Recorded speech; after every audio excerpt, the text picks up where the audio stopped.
शान शौकत के पीछे वो अपने असूल नहीं तोड़ा। हम फ़ख्र करते हैं, रोते कभी नहीं हैं। हम फ़ख्र करते हैं और अल्लाह से शुक्र करते हैं कि अल्लाह ने ताकत दी है, हिम्मत दी है और ये वक्त आया पाकिस्तान पे, वरना ये वक्त चलता रहता, कोई इसको रोक ही ना सकता। क्या आपको लगता है कि ऐसे सच्चे बंदे ने सियासत में आके कोई गलती की है? नहीं, वो सियासत में नहीं आया, वो तो उसने तो एक जिहाद किया ना, उसने आम आपके अवाम के लिए एक जिहाद किया जिन पे जुल्म हो रहा था जब से पाकिस्तान बना। उन्होंने तो बहुत बड़ा जिहाद किया।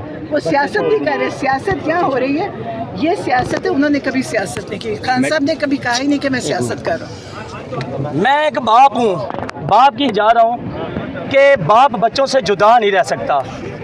खान साहब ने इस कौम के लिए अपने बच्चे छोड़ दिए और लंबे अरसे तक वो बाहर हैं। लोग तरह तरह की बातें भी करते रहें, कोई फ़र्क नहीं पड़ता, मगर वो बच्चों से जुदा है इस कौम के लिए। क्या क्या ऐसा उसमें एंटर हो चुका है? क्या वो, मैं ये खान से सवाल करूंगा जब सामना हुआ, क्या आप ऐसा ख्वाब में देख चुके हैं या हकीकत में देखते रहते हैं? आपसे कौन है वो जो बातें करता है? कौन है जो आपसे बातें करते हैं ख्वाब में या हकीकत में कि आपने सब कुछ उन्हीं को मान लिया है? ऐसे बंदे वो होते हैं कि जो कहते हैं अल्लाह के अलावा कुछ नहीं, क्योंकि उनसे खुफिया बातें या उनसे ख्वाब में मलाप होते हैं। क्या आप ऐसा समझती हैं कि आपके भाई के साथ कुछ ऐसा वाक़या उन्होंने आपको बताया हो कि मेरे ख्वाब में या हकीकत में मुझसे कोई ऐसी हस्ती बात करती है? नहीं, कभी ऐसी हस्ती की बात नहीं की, लेकिन उनको अल्लाह ने चुन लिया इस मुल्क के लिए, क्योंकि मुल्क इस्लाम के लिए बना था ना।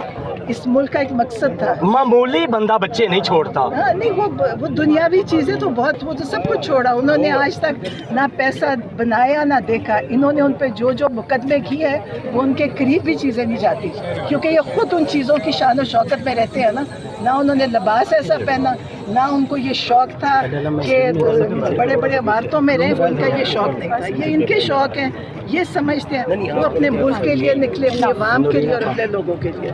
मैडम ये बताइएगा, कल हलीमा उन्होंने कहा था कि आप अपनी कश्तियाँ जला के निकलें और आप अपना पूरे सब निकलें जी पाकिस्तान के लिए। जी, गर्मी है इस जी, ये आज डीसी साहब ने एक नई शर्त रखी थी।